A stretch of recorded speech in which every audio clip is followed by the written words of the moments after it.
অনুভব অনুযায়ী বেদ ভগবান তার সেই ইচ্ছা পূর্ণ করেছেন। এই জন্য বেদকে বলেছেন নিগম কল্পতরুর নিগম কল্পতরু। আচ্ছা, যে যা চাইবে পাবে? বলছেন হ্যাঁ, যে যথাম্মাং প্রবর্তান্তে ততৈব ভজমহম। ভগবানের একটি প্রতিজ্ঞা গীতাতে আছে যে আমাকে যেমন রূপেই ভজনা করবে তার ভজনানুরূপ সম্বন্ধ প্রীতি আমি তাকে দান করব। বেদরূপ কল্পবৃক্ষের তলে যিনি ঈশ্বরকে নিরাকার ভেবেছেন তিনি সেই উপলব্ধি করেছেন।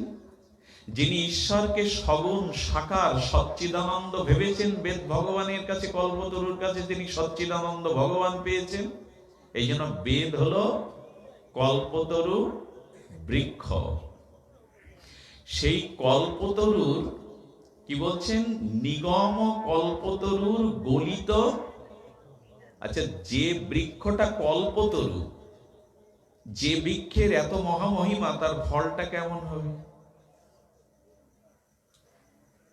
বলছেন সেই কল্পতরুরূপ অমৃত বেদ ভগবান বৃক্ষের তরুর গলিত ফল। গলিত মানে এখানে পরিপক্ক। ফলের একটা কাঁচা অবস্থা আছে, একটা পরিপক্ক আস্বাদ্য অবস্থা আছে। পরিপক্ক দশায় তো আস্বাদ্য হয়, রস আস্বাদ্য হয়। তো বেদরূপ কল্পবৃক্ষের পরিপক্ক সুআস্বাদিত ফলটাই হলো ভাগবত। ফলটাই হলো ভাগবত। আচ্ছা, বেদ যদি কল্পবৃক্ষ হবে তাহলে তার সুরস পরিপক্ক আস্বাদ্য ভাগবত ফলটা তাহলে কেমন হবে? বৃক্ষ যদি কল্পবৃক্ষ হয় তাহলে তার পরিপক্ক রস আস্বাদ্য গলিতং ফলম, সেই ফলটা কেমন হবে? আচ্ছা, আমাদের বঙ্গদেশে আমরা জেনেছি যে আম্রবৃক্ষে, অমৃত আম্রবৃক্ষে যে আম্রটা সুপরিপক্ক রসালো পেকে গেল, সেটা আরো মিষ্টি হয় কখন জানেন?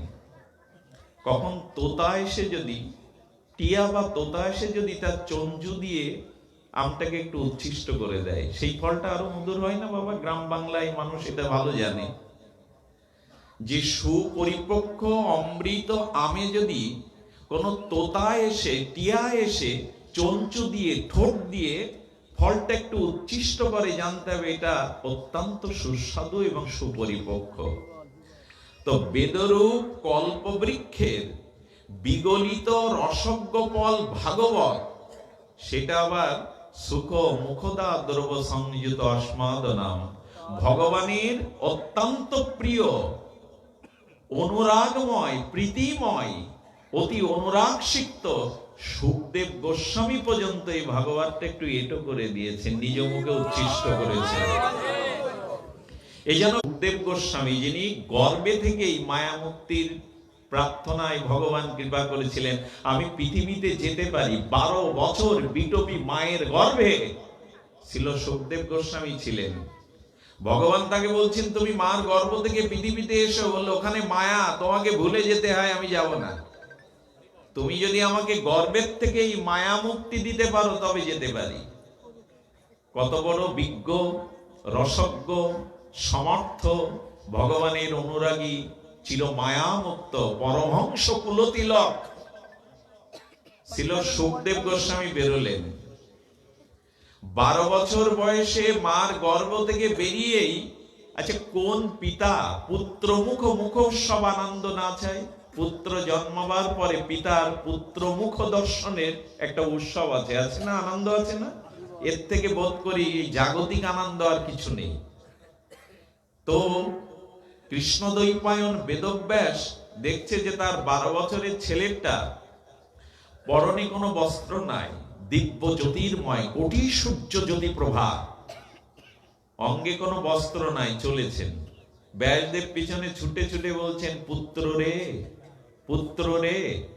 একবারও পিতার দিকে তাকায়নি, কারণ উনি তুরীয় তত্ত্ব। তুরীয় তত্ত্ব মানে যেখানে মায়া পৌঁছাতে পারে না। এই একমাত্র শ্রীকৃষ্ণ তুরীয় তত্ত্ব, আর এই জগতে দুইজন মাত্র তুরীয় তত্ত্ব, তার মধ্যে সুখদেব গোস্বামী অন্যতম। উনি বলছেন রে পুত্র, কে কার পুত্র, কে কার পিতা, হয়তো গত কোনো জন্মে তুমি আমার পুত্র ছিলে, ফিরে যাও।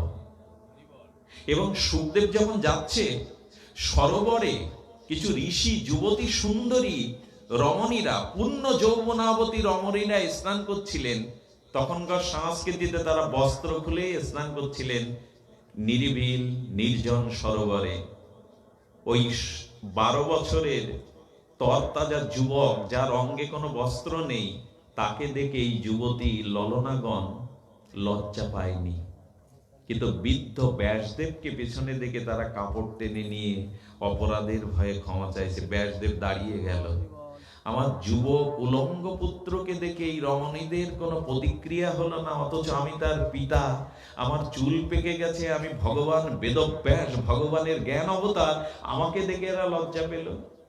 জিজ্ঞাসিত হলে উত্তর দিলেন সুন্দরী ঋষি ললনাগণ, তোমার পুত্রের ভিতরে আত্মবোধ আছে, তার নারী পুরুষ ভেদ জ্ঞান নাই। সে যেদিকে দেখছে পরমাত্মাকেই দেখছে, ঈশ্বরকেই দেখছে, এই জন্য ওকে দেখে আমরা লজ্জিত পাইনি। কিন্তু আপনি ব্যাস হলেও, আপনি ভগবানের জ্ঞান অবতার হলেও নারী পুরুষ ভেদ আপনার আছে, এই জন্য আমরা লজ্জা পেয়েছি। এই সুখদেবী ভাগবত উৎসৃষ্ট করেছেন তোতার মতো। তাহলে ভাগবত রসালো ফলটা কি মিষ্টি হবে? সুখ মুখদাদ্রবজূত সংযতম। এবার কি করতে হবে? সেই বেদরূপ কল্পবৃক্ষের অমৃত রসালো সুখ মুখদাদ্রব সংযুত এই ফলটা কি বলছেন? পিবত ভাগবত রসমলায়ম। ওগো সুধী অনুরাগী তৃষিত ভক্তগণ, সুখমুখ দ্রব্য সংযুত সেই বেদ কল্পতরুর অমৃত ফলটা তোমরা পান করো, কান দিয়ে পান করো। বাবা মাইকে দিও না, এই যে সাউন্ডটা ছিল দিয়ে দাও, মাইকে দিও না। এখন শব্দ যন্ত্র ঠিক করছো কেন? জয় রাধে, একটু শব্দ বাড়িয়ে দাও। বলছেন পান করবে কারা বাবা? আপনাদের মতো তৃষিত অনুরাগী উৎকণ্ঠিত শুদ্ধ ভক্তরা যেন পান করে। পিবত ভাগবত রসমালয়। আচ্ছা, ফলের মধ্যে দুটো সার এবং হেয় পদার্থ থাকে। বক্কল মানে উপরের ছালটা হেয় পদার্থ না ফলে, ওইটা কি পান করা যায়? যে ওর ভিতরে যে অষ্টি মানে আটিটা, ওটা কি পান করা যায়? বলছেন বেদরূপ কল্পতরুর বিগলিত রসালো ভাগবত ফলের কোনো আটিও নাই, ছালও নাই, নির্যাস রস। এই জন্য ভাগবত শ্রবণ যারা করেন তারা বড় ভাগ্যবান।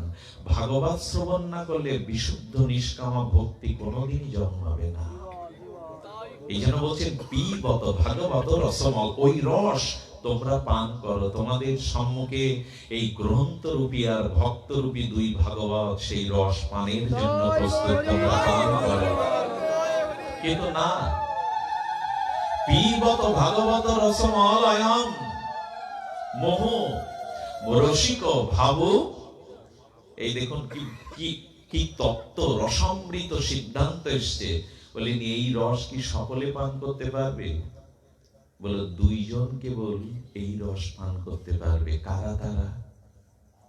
বলো রসিক জন আর ভাবুক জন। ভুবি ভাবুকা রস রসিকা, কি শব্দ ভাগবতের। বলছেন ভাবুক কারা? যারা সদ্গুরুর কৃপায়, সাধু বৈষ্ণবের ভজন মহিমায়, যাদের আত্মস্মৃতি আত্মজ্ঞানে এই ভাবনা এসেছে এই সংসারটা অনিত্য, স্ত্রী পুত্র রূপ যৌবন, এই সংসারের সবকিছু একদিন ধ্বংস হবে। এখানে একমাত্র নিত্য শাশ্বত বস্তু হলো ভক্ত, ভক্তি আর ভগবান। যাদের এই ভাবনা এসেছে এই জগতে কোনো কিছুই আমার নয়, দেহ গেহ স্ত্রী পুত্র এই অনিত্য কাল কবলিত সংসার একদিন মহাপ্রলয়ে ধ্বংস হবে, শুধু রয়ে যাবে ভক্তি, ভক্ত আর ভগবান। তো যাদের এই আত্মভাবনা উদয় হয়েছে গুরু কৃপায়, বৈষ্ণবের কৃপায়, এরা ভাবুক, এরাই ভাগবত রস পান করতে সমর্থ বা অধিকারী। আর একজনকে আহ্বান করলো, কারা? রসিক। রসিক কারা? আমাদের দেশে যারা একটু হাসি ঠাট্টা করতে পারে, হাসির ফোয়ারা ছটাতে পারে কৌতুক দিয়ে, কোন গল্প, ঝাল, মৃষ্ট, ষড়বিধ রস। রস কয় প্রকার? ষড়বিধ রস। তার মধ্যে টক, ঝাল, মৃষ্টতা, তিত, এই সব রসগুলো রসময় জলের মধ্যে থেকে আসে। কি করে আসে? বলো, বৃষ্টির জলটা আখ গাছের গোড়ায় গেলে ওটা টেনে নিলে ওর মধ্যে গেলে রস হয়, মিষ্ট রস। আর নিম গাছ টেনে নিলে, আমরা কিন্তু ওইটা পারবো না আবিষ্কার করতে, কিন্তু জলের মধ্যে ষড়বিধ এই রস আছে।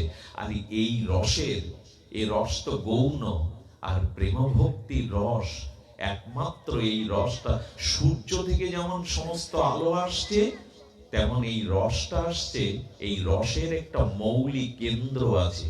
সূর্য যেমন আলোর উৎস, সমুদ্র যেমন সব জল নদ নদীর উৎস, তেমন এই রসের প্রেম ভক্তি রস, টক ঝাল মিষ্টি নোনতা, প্রেম ভক্তি রস, ভগবত অনুরাগময় প্রীতি রস, এই রসটা আসছে একটা জায়গা থেকে।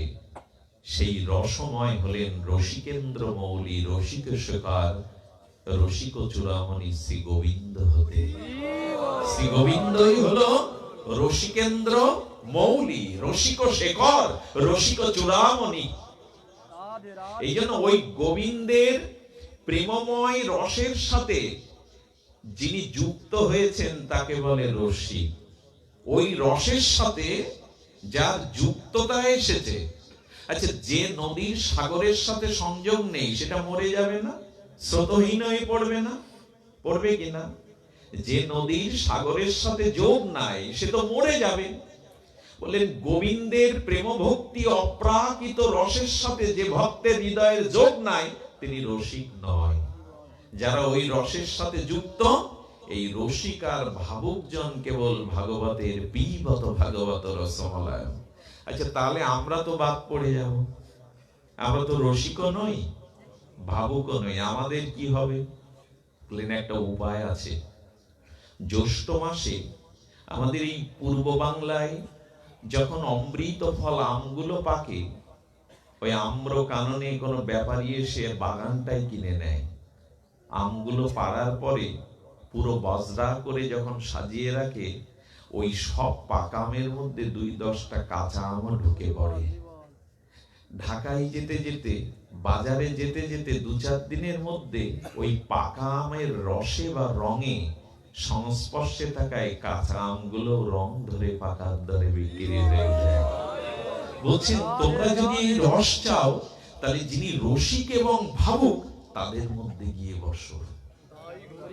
এখানে একজনও যদি কোনো রসিকজন থাকে, ভাবুকজন থাকে, তাদের হাওয়াটা লাগলেই পরিপক্ক আমের দরে তুমিও বিক্রি হয়ে যাবে। জয় রাধে, বিক্রি হয়ে যাবে তুমি।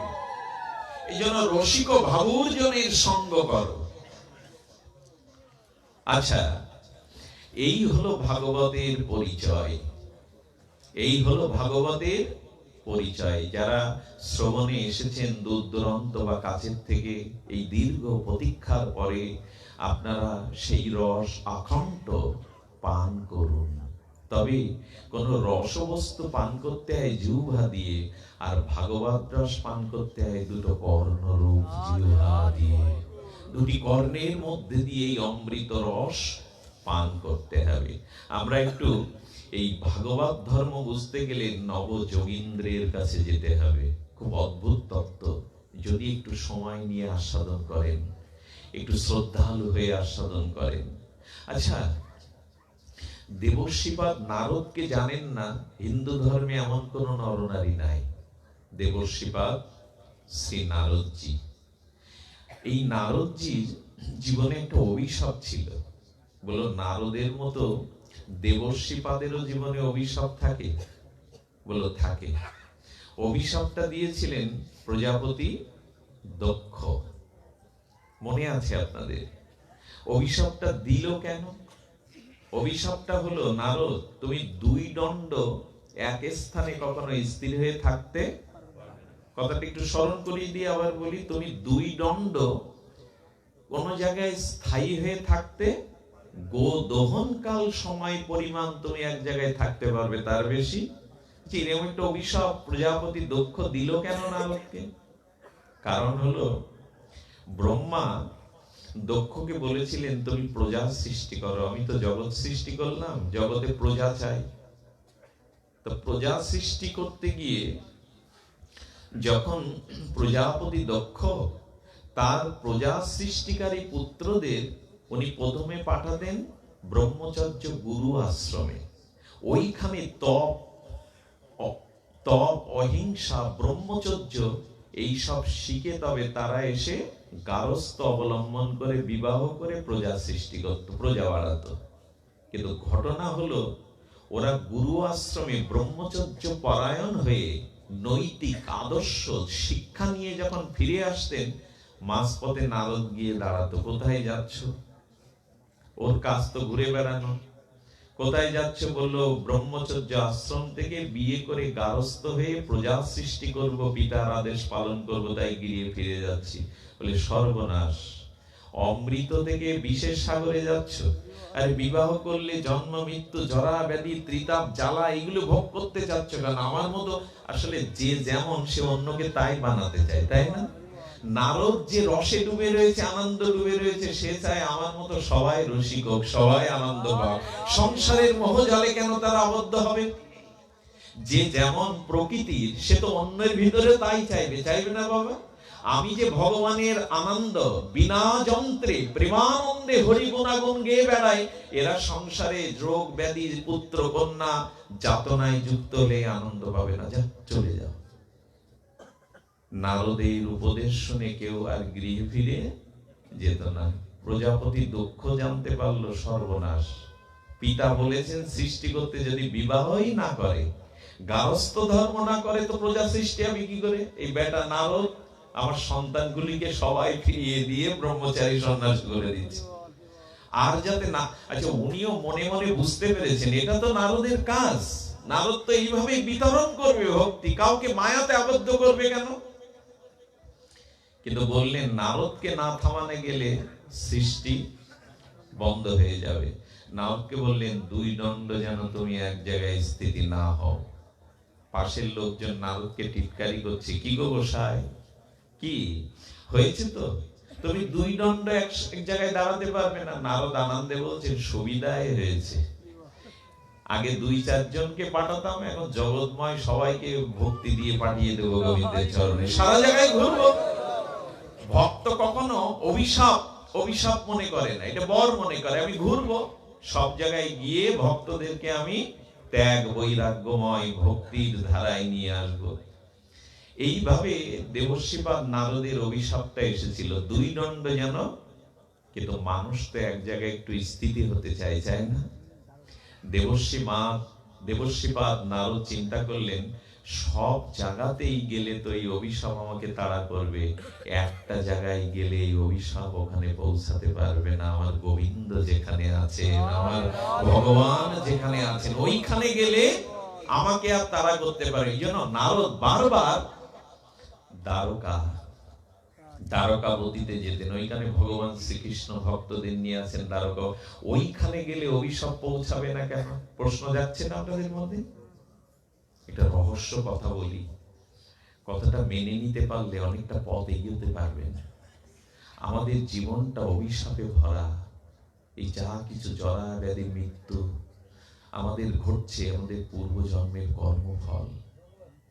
শাস্ত্র বলেছে কর্মফল কখনো এড়ানো, যে যে কর্ম করেছে তার ফল প্রারব্ধ কখনো কারো খণ্ডাবে না। ওইটা ফল দিয়ে তবে প্রারব্ধ খণ্ড হবে, প্রারব্ধ কারো খণ্ডন হয় না। তো এর কি কোনো উপায় নেই এই অভিশাপের? অভিশাপটা হলো আমাদের জন্ম জন্মান্তরের পাপ অপরাধ প্রারব্ধ আমাদের জীবনকে এমন করে চলেছে। আমাদের পেছনের পাপ আছে, অপরাধ আছে, তাই তো জ্বালায় জ্বলছে, ত্রিতাপ জ্বালায়। কর্ম কাউকে ছেড়ে কোনোদিন কোনোদিন দেবে না। কর্মের ফল ভুগিয়ে তবে শেষ করতে হবে। চিন্তা করা যায়, কর্ম আমাদের তাড়িয়ে নিয়ে বেড়াচ্ছে, কিন্তু একটা জায়গায় অভিশাপ বা কর্মফল পৌঁছায় না। ভাগবতে কি বলেছেন?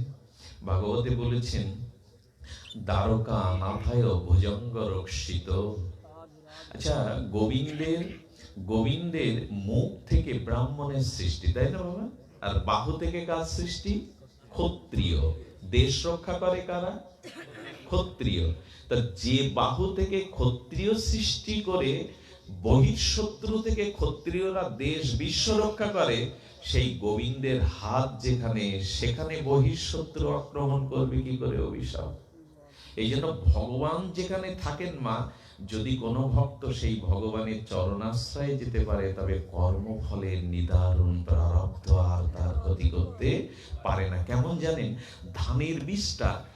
ধানের বীজটা বা ছোলাটা, এটা ভিজিয়ে যদি রেখে দেন, অঙ্কুর উদ্গম হবে। কিন্তু ছোলাটা যদি একবার ভেজে ফেলেন না, ধানটা যদি একবার সিদ্ধ করে ফেলেন না, আর কি চারা গজানোর সম্ভাবনা আছে? মটর দানাটা, ছোলাটা যতদিন না ভাজবেন ততদিন অঙ্কুর উদ্গম হবে। কিন্তু ভাজলে আর তো গোবিন্দ চরণে যারা ভগবানের নাম স্মরণ মনন নিয়ে গোবিন্দের চরণাশ্রয় করেছেন, কর্মফল তার কোনো ক্ষতি করতে পারে না। এটাই দৃষ্টান্ত, এটাই মার্মিক কথা। ওইখানে গিয়ে নারদ স্থায়ী হতো। আচ্ছা, আর একটা দৃষ্টান্ত তুলসী দাস কৃত রামচরিত মানস এসছে। আচ্ছা, সুগ্রীবের সাথে রামের বন্ধুত্ব হয় না? হয় কি বাবা? আচ্ছা, দুইজন যুদ্ধ করছে, বলি আর সুগ্রীব। বালি আর সুগ্রীব। বালির কাছে কি সুগ্রীব পাচ্ছে শক্তিতে? বালি তো ওকে পিটিয়ে পিটিয়ে পিছাচ্ছে। যখন মরণোদ্যম, মানে মেরে ফেলবে বালি ওকে, তখন রাম বাণ ছাড়লেন। এখানে তত্ত্ব এসছে কি জানেন? তুলসী গোস্বামী বলছেন, এখানে বালি হলো কর্ম, আর সুগ্রীব হলাম জীব। আমাদেরও কর্ম আঘাত দিচ্ছে না? কত জ্বালা, কত যন্ত্রণা, কত হতাশা, কত ব্যাধি। কর্মরূপ বালি সুগ্রীরূপ জীবকে আঘাত করছে। যদি বাঁচতে চাও তো রঘুপতি রাজ বলছন, রামের শরণ নাও। রাম বাণ ছেড়ে বললেন, যে আমার চরণে আশ্রয় নিয়েছে, আমি আমার বাণময় আশীর্বাদ রূপ শক্তি দ্বারা ওই কর্মরূপ বালিকে আমি বধ করে সুগ্রীবকে আমি রাজ্য ফিরিয়ে দেব। এর থেকে বড় তত্ত্ব আর নাই। কর্মরূপ বালি জীবরূপ সুগ্রীবকে সর্বদা আঘাত করছে দিন রাত। ওগো, রামের চরণ নাও, ভগবানের চরণে শরণ নাও, তাহলে ভগবানই কৃপা করে তার আশীর্বাদের বাণের দ্বারা বালিকে পরাভূত করে সুগ্রীবকে এই রাজা বানিয়ে দেবেন। ভগবানের চরণ ছাড়া দ্বিতীয় কোনো পথ আমাদের সামনে খোলা নেই। যে ধনী হন, মানি হন, prime minister Indira Gandhi, Shrimati Indira Gandhi new দিল্লিতে দেখছে তার ছোট ছেলে সঞ্জয় গান্ধীর চিতায় লাশ জ্বলছে, দাঁড়িয়ে দাঁড়িয়ে দেখছে গান্ধী। আচ্ছা, প্রধানমন্ত্রী হয়েও কি পুত্র শোক থেকে রক্ষা পেল ইন্দিরা গান্ধী? আপনাদের মনে আছে তো? নিউ দিল্লিতে সঞ্জয় গান্ধীর চিতা জ্বলছে, ইন্দিরা গান্ধী বিশ্ববন্দিত নেত্রী, ভারতের প্রাইম মিনিস্টার, তিনি দেখছেন ছেলের চিতা জ্বলছে। আপনাদেরই শেখ হাসিনা 15ই আগস্ট আসলে এত শক্তিধর মহিলা, সারা বিশ্বেই যার এখন অন্যরকম ভাবে মর্যাদা দেওয়া হচ্ছে, তিনি 15ই আগস্টের আবেগ তাড়িত হয়ে চোখে জল আনবে। বলে, তুমি প্রধানমন্ত্রী হয়েছে, দুঃখ যায়নি? বলে, দুঃখ প্রধানমন্ত্রী হলেও যাবে না। দুঃখ দূর করবার, কর্মফলকে নিষ্ক্রিয় করে পরম শান্তি লাভ করা একমাত্র গোবিন্দের চরণ আশ্রয়, ভগবানের চরণ আশ্রয়। এই ছাড়া দ্বিতীয় কোনো পথ খোলা নাই। তো ভাগবত ধর্ম আজকে আলোচনার বিষয়, তাই তো? আলোচনার বিষয় কি ছিল? ভাগবত ধর্ম। ভাগবত ধর্ম কাকে বলে? বৈদিক ধর্ম আছে না, মতুয়া ধর্ম আছে, এরকম ধর্মের আলাদা আলাদা আমরা পাঠ করেছি, যদিও ধর্ম দুই নয়। আচ্ছা, আকাশে সূর্য একটা, এই পৃথিবীর মানুষ 1000টা স্বচ্ছ থালায় স্বচ্ছ জল দিয়ে যদি সূর্য দেখে, কটা দেখতে পাবে 1000 থালাতে স্বচ্ছ জলে? সূর্য কি হাজারটা? আর একটা মজা কি জানেন, ওই আকাশ থেকে সূর্যটাকে যদি সরিয়ে নেওয়া যায়, থালা বা জল থাকলেও সূর্য দেখা যাবে তো। ঈশ্বর বহু নয়, ধর্ম বহু নয়, তবে ধর্মের অনেক স্তর আছে, মধ্যম উত্তম। সেই উত্তম ধর্মই হলো, এটা আমার মন গড়া কথা না, সেই উত্তম সর্বোত্তম ধর্ম হলো ভাগবত ধর্ম। মুনিগণেরও, চির মুক্ত মুনিগণেরও মন হরণ করে ভাগবত, সুখদেবী তার প্রমাণ। সেই ভাগবত ধর্মের সংজ্ঞাটি কি? ভগবানের চরণে নিষ্কিঞ্চন নিষ্কামনায় শুদ্ধ ভক্তের আচরণকেই বলে ভাগবত ধর্ম। আবার বলতে হবে কথাটা, শ্রী ভগবানের চরণে নিষ্কাম ভক্তের যে ব্যবহারিক রীতি বা ব্যবহারিক আচার, তাকেই বলে, না কথাটা আপনাদের হৃদয়ে দিতে পারছি না, শ্রী ভগবানের চরণে ইহকাল পরকালের নিজ কোন সুখের বাসনা কামনা যার, হে প্রভু তোমাকে ভালোবাসতে হয় তাই ভালোবেসেছি, ইহকাল পরকালে তোমার কাছে কারো কাছে নিজের জন্য কিছু চাই না, যেন তোমাকে ভালোবাসতে পারি, তোমাকে সুখ দিতে পারি, সেবা করতে পারি, এর বলে নিষ্কাম। ধর্ম অর্থ কাম মোক্ষ, যিনি না চেয়ে একমাত্র ভগবানকে সেবা বা আনন্দ দেওয়ার জন্য প্রস্তুত, এরকম নিষ্কাম ভক্ত ভগবানের চরণাশ্রয় করে যে আচরণ করেন, তারই নাম হলো ভাগবত ধর্ম। তারই নাম হলো ভাগবত ধর্ম। ভাগবত ধর্মের দৃষ্টান্ত দিয়েছেন ধ্রুব মহারাজ। ধ্রুব পদ্ম পলাশলোচন হরিকে ধ্যান করছেন, আর সাক্ষাৎ পদ্ম পলাশলোচন বিলাসমূর্তি ভগবান বিষ্ণু এসে ধ্রুবের সামনে দাঁড়িয়ে, ধ্রুব ধ্রুব চোখ খোলো, তোমার ধ্যানের দেবতা তোমার সামনে দাঁড়িয়ে। ধ্রুব চোখ খুলছে না, হৃদয়ে যারে পাওয়া যায়, বাইরে তারে কি দেখবো। গোবিন্দ তখন করলেন কি, ভগবান করলেন কি, ধ্রুবের হৃদয় থেকে নিজের বিগ্রহটা মূর্তিটা সরিয়ে। এখন প্রাপ্ত বস্তু যদি হারিয়ে যায়, তখন তো মা সন্তান হারালে তো খুঁজবেই। হৃদয়ের মধ্যে হৃদ সিংহাসনতে ভগবান যখন সরে দাঁড়িয়েছে, তখন চোখ খুলে হাহাকার করতে গিয়ে দেখে চতুর্ভুজ পদ্ম পলাশলোচন সম্মুখে। তুমি এসেছো হরি, তুমি এসেছো বলে, হ্যাঁ আমি তো কত ডাকাডাকি করছি, তুমি আমার দিকে তাকাচ্ছ না, শেষ পর্যন্ত আমি তোমার হৃদয় থেকে সরে দাঁড়ালেই তুমি তাকালে। ভগবানকে জিজ্ঞাসা করছে ধ্রুব, কি জন্য এসেছো প্রভু? বলে, এসেছি তোমাকে বর দিতে। বলেন, কাজ খুঁজতে বেরিয়ে কাঞ্চন পেয়েছি, মুক্তা পেয়েছি, আমার তো আর কিছু চাওয়ার নেই। রাজ্য খুঁজতে এসে তোমার চরণ পেয়েছি, আমার তো আর কিছু চাওয়ার নেই। তখন বলছেন, কোন মায়ের স্তনে যদি দুগ্ধবতী মা স্তনে দুগ্ধ ভরা থাকে, তো সন্তান যদি দুগ্ধটা টেনে পান না করে, তবে মায়ের বুকটা ভারী হয়, ব্যথা হয়। আমি তোমাকে কিছু দিতে এসেছিলাম, চেয়ে না নিলে যে আমার বুকে ব্যথা করবে ধ্রুব। বলেন, আমার কারণে তোমার বুকে ব্যথা করবে এটা তো চাই না, তবে চাই। কি চাও? আমাকে তো চাও। বলেন, তোমাকে চাই না। কি কাণ্ড দেখুন, ভগবানের উপাসনা করে ভগবান সামনে ধ্রুব মহারাজ বলছেন, প্রভু তোমাকে চাই না। কি চাও? বলেন, ভক্তি প্রবাহতাং মোহ প্রসঙ্গ। প্রভু, অন্তঃসলীলা ফল্গুর ভিতরে অন্তরে যেমন জল প্রবাহ হয়, ফল্গু নদীতে আছে না কাশীতে, ওইখানে ওর অন্তরে জল প্রবাহ, উপরে জল নাই। তো ফল্গু ধারার ন্যায় এই সংসারে যে ভক্তের হৃদয়ে তোমার নাম রূপ লীলার ভক্তি প্রবাহ বইছে, আমি তোমার সেই ভক্তের চরণে বসে তোমার নাম লীলা কথা শুনতে চাই। তোমাকে আমি চাই না প্রভু, তোমার ভক্ত সঙ্গ চাই। ভাগবত ধর্ম কাকে বলে? বলছেন, আচ্ছা তুমি আসলে বালক, তুমি আসলে শিশু। মানুষ সাধু সঙ্গ করে, হরিকথা শ্রবণ করে ভগবানের চরণ পাওয়ার জন্য।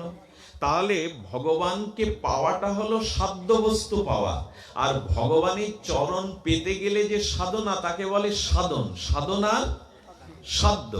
আমরা পদ দিয়ে এসেছি, এটা সাধনা। আর এই ভাগবত ব্যাসাসনে বসে হরিকথা বলাটা হলো সাধ্য বস্তু। এত দূর পরিক্রমা করে এসেছি সাধ্য বস্তু ভগবত আস্বাদন করতে। তেমন সাধু সঙ্গ, শ্রবণ, কীর্তন, ভজনটা হলো সাধনা, আর ভগবানের চরণে ভক্তি লাভ বা ভগবানকে পাওয়া হলো সাধ্য। ধ্রুবকে বলছেন, তুমি সাধ্য পেয়ে, সাধ্য বস্তু পেয়ে আবার সাধনায় যেতে চাইছো কেন? ধ্রুব তখন বলছেন, প্রভু কোন শিশুর সামনে এক খণ্ড আগ দিয়ে দিন, ইক্ষুদণ্ড। লক্ষ্য করছেন, একটা ইক্ষুদণ্ড কোন শিশুকে দিয়ে দিন। আচ্ছা, আখটাকে দেখে বা চেটে চেটে রস নিষ্কাশন করতে পারবে শিশুটা? ওইটা পেষণ করে যদি রসটা শিশুর মুখে পাত্রে কেউ তুলে দেয়, তখনই তো আস্বাদ হবে, নাকি বাবা? ঠিক তেমনি বলছেন, প্রভু তোমাকে পেয়ে আমার কি হবে? তুমি আখের মতো, রস আছে বটে, তবে আমি শিশু, তো আমার জ্ঞান নেই, লেখাপড়া নেই, বিদ্যা নেই। আমি তোমাকে পেয়ে কি করব? বরঞ্চ যার হৃদয়ে তোমার নাম রূপ লীলা বিশুদ্ধ ভক্তি আছে, সেই ভক্তের চরণে বসে থাকলে তোমার নাম রূপ লীলাকে নিষ্কাশন করে সেই প্রেম ভক্তির স্নিগ্ধ পরম রস সে আমাকে পান করাবে। তোমাকে পাওয়ার থেকে ওই ভক্তের সঙ্গ পাওয়া আরো মধুরতর। এই হলো ভাগবত ধর্ম। এই হলো ভক্ত ভগবানের চরণে আশ্রয় নিয়ে যে আচরণ করে তাকে বলে ভাগবত ধর্ম। আচ্ছা, একটু এগিয়ে যায়। দেবর্ষিবাদ নারদ আর যেতে চান না।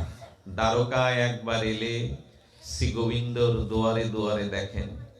আচ্ছা, একদিন এটা খুব মার্মিক কথা এসছে, জানি না আপনাদের মতো শুদ্ধ ভক্তই হয়তো প্রকাশ করছেন, কথাগুলো খুব নূতন, আজকেই ভাবনায় আসছে, কেন জানি না। কারণ আপনাদের মধ্যে এই উৎকণ্ঠা ব্যাকুলতা আছে, ভগবান সপ্রকাশ ধর্মী ভাগবতকে আপনাদের কল্যাণে। আসলে ভাগবত কোন ব্যক্তি বলতে, আচ্ছা এটা লাউড স্পিকার বলে তো নাকি? আচ্ছা, এইখানে যে শব্দটা দূরের ভক্তদের কানে নিয়ে যাচ্ছে, সেই দক্ষতাটা আমার কণ্ঠের নাই, লাউড স্পিকারে। কেউ যদি অভিমান করে আমার কণ্ঠ ওই পর্যন্ত যাচ্ছে, অভিমানটা অভিমান নয় কি মা? তেমনি ভাগবত কথা কেউ বলতে পারে না, ভাগবত প্রকাশ হয়। কেউ যেন বক্তা মনে না করে আমি ভাগবত বলছি, বললেই কিন্তু তার ভাগবত ধর্ম থেকে সে কোটি যোজন দূরে খাদে পড়ে গেল।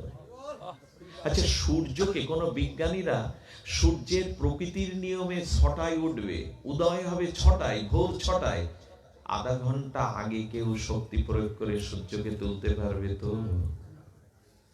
আচ্ছা, এই জন্য ভাগবত প্রকাশ হয়। শুদ্ধ ভক্তরা ভাগবত শ্রবণের যদি তৃষ্ণা থাকে, শ্রদ্ধা থাকে, তখন স্বয়ং ভাগবত এসে সূর্যের মতো স্বপ্রকাশ তাকে কেউ প্রকাশ করতে। এই জন্য কোন বক্তার যেন এই অভিমান না আসে আমি বক্তা।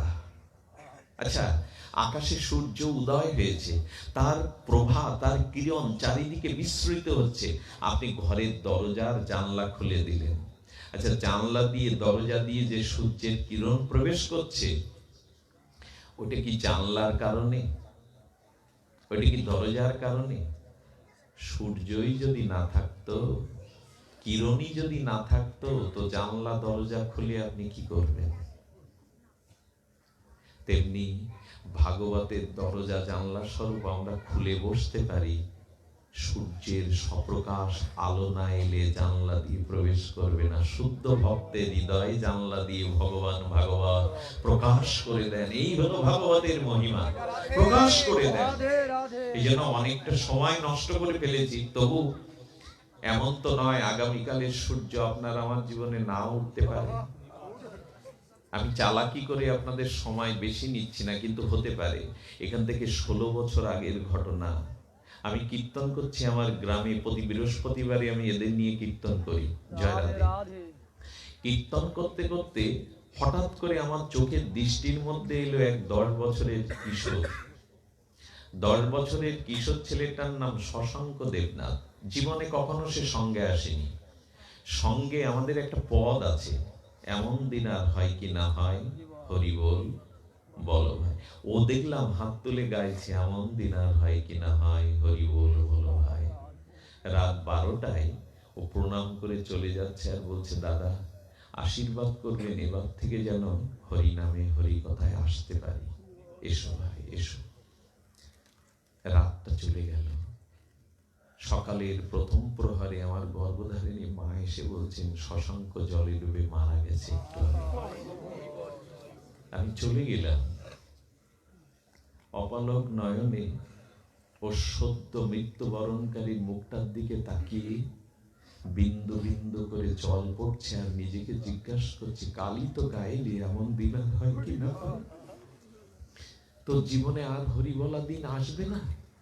আর বলতে পারবি না? তোর কণ্ঠ আছে, দেহ আছে, নখ থেকে আর আর বলতে পারবি না? তার লাশটা কাঁধে নিয়ে তাকে যখন শ্মশানের চরে বালু সমাধি দেওয়া হবে, ওর বাবা হাত জোর করে বলছেন, বিল্বমঙ্গল আমার ছেলের মুখের সমাধিতে বালুটা তুমি আগে দাও। আমি কীর্তন করতে করতে দুমুঠো বালু নিয়ে যখন দিতে যাই, ওর মৃত্যুময় মুখটা যেন বলে দিল, বিল্বমঙ্গল সময় কারো নাই, হরি বলতে হয় যদি এখনো বলো, কারো সময় নাই, সময় কারো নাই। জানে সেদিন আমার উপলব্ধি হয়েছিল, না জীবনের সূর্য কখন অস্তমিত হবে আমরা কেউ জানি না। রবীন্দ্রনাথ বলে দিয়েছেন, আগামীকালের সূর্য তোমার জন্য না উঠতে পারে। কেন এত পিছু টান? আগামীকালের সূর্য তোমার জীবনে না উঠতে পারে গো। এই তো জীবন, নলিনী দলজল জীবন টলমল। পদ্মপত্রের উপর বিন্দু আকারে জলটা যেমন টলমল করছে, আমাদের জীবনটাও অনেকটা তাই, অনেকটা তাই। এই জন্য একটু যদি হরি কথা সাধু সঙ্গে অতিবাহিত করা যায়, সেটাই সুখকর। মানুষ তো জীবনের প্রায় অর্ধেক সময় নিদ্রায় কাটিয়ে দেয়। হরি ভজনটা কখন? কবিগুরু তার মর্মস্পর্শী লেখনীতে উনি আধ্যাত্মবাদের চরম প্রকাশ করেছেন। কবিগুরু আমাদের জীবনটাকে একটা ফুলের সাথে তুলনা করে গাইলেন, ছিন্ন করে লও হে মোরে আর বিলম্ব নয়, ধুলাই পাছে ঝরে পড়ি এই জাগে মোর ভয়। ফুলটা যেন জীবন রূপ আত্মা হয়ে বলছেন রবীন্দ্রনাথের কণ্ঠে অনুভবে, যে প্রভু আমি গাছে ফুটেছি, এই মানব বৃক্ষে আমি আত্মারূপ ফুল ফুটেছি, প্রভু তোমার চরণে আমাকে নিয়ে নাও, এই সংসার থেকে, এই জম যাতনা থেকে তোমার চরণে নিয়ে নাও। কারণ বিকাল বেলায় যদি ধুলায় ফুল ঝরে পড়ে, আর দেবতার পায়ে যাবে না, আর যেতে পারবে না। কবিগুরু বলতে বলতে বলেছেন, যেটুকু এর রং ধরেছে, গন্ধ সুদায় বুক ভরেছে, তোমার সেবায় লও সেটুকু থাকতে সুসময়। ওগো ওগো, যেটুকু রং আছে, যেটুকু গন্ধ আছে, ওটুকু যদি তোমার চরণে দিতে পারি, যেটুকু সময় বাকি আছে, যেটুকু হৃদয়ে সুগন্ধরূপ ভক্তি আছে, ওইটুকু যেন দিতে পারি তোমার চরণে। এই জন্য জীবনের গতাগতি জন্ম মৃত্যু চক্রে আবর্তনশীলতায় ঘুরতে ঘুরতে একমাত্রই আমাদের পাথেয় হলো, যদি ভগবানের চরণে হরি কথাতে ভক্ত সঙ্গে যদি কিছুটা সময় দিয়ে দিতে পারি, এটাই সুসময়। জানেন, শাস্ত্র বলেছে, যারা সাধু মুখে সাধু সঙ্গে হরি কথা শোনে, ওই সময়টা কাল তার আয়ু কাটে না। বলে কি হয়? বললো, কোনো না কোনো জন্মে ভগবানের সুখ সান্নিধ্য ওই সময়টা গোবিন্দ তাকে ফিরিয়ে দেয়, তার সান্নিধ্যেই তাকে ফিরিয়ে দেয়। এই কোনো মিথ্যা সংবাদ নয়। হরি কথা যারা সাধু মুখে সাধু সঙ্গে শ্রবণের, ভাগবত ধর্ম শ্রবণের, ভাগবত কথামৃত শ্রবণের ভাগ্য পায়, ওই আয়ুটা তাদের কাটে না। ভগবান বলে কি করে? আচ্ছা, তুমি তো হরি কথা বলছো, আমরাও তো শুনছি, আমরা তো মরে যাচ্ছি, তাহলে আয়ু কাটলো না কি করে? জীব গোস্বামী উত্তর দিয়েছেন, যারা ভাগবত শ্রবণ করে তারাও মরবে, যারা শ্রবণ করলো না তারাও মরবে, কিন্তু মৃত্যুর মধ্যে আকাশ পাতাল পার্থক্য আছে। হরি কথা একদিনও শ্রবণ করে যারা মরবে, আর যারা ভাগবত ধর্ম আশ্রয় করেনি, সাধু সঙ্গ হরি কথা শ্রবণ করেনি, তাদের মৃত্যুটা কেমন জানেন?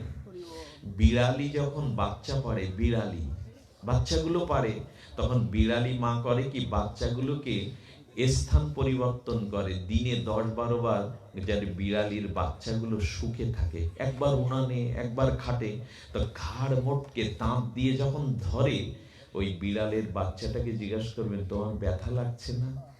দন্ত স্ফুটন করে ঘাড় বলেন, আমার যে কি আনন্দ। তা বল, মা যখন ওভাবে ধরে তখন আমার খুব আনন্দ হয়, আমি মায়ের কোলে আছি। ওই একই বিড়াল ওই একইভাবে যখন ইঁদুরটা ধরে, তখন তার প্রাণ চলে যায়। জীব গোস্বামী বললেন, ধরাটা একই রকম দেখতে হলে দুটো একরকম নয়।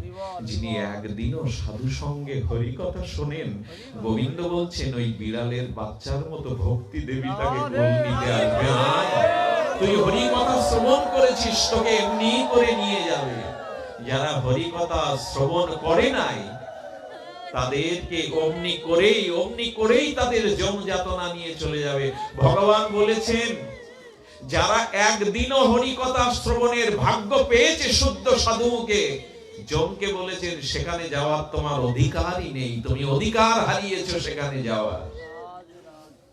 বাবা, এই যে তুলসীর মালা, এই যে কপালে একটু দাদার সঙ্গে উদ্যপুণ্ড তিলক, এগুলোই জগতের সম্পদ না।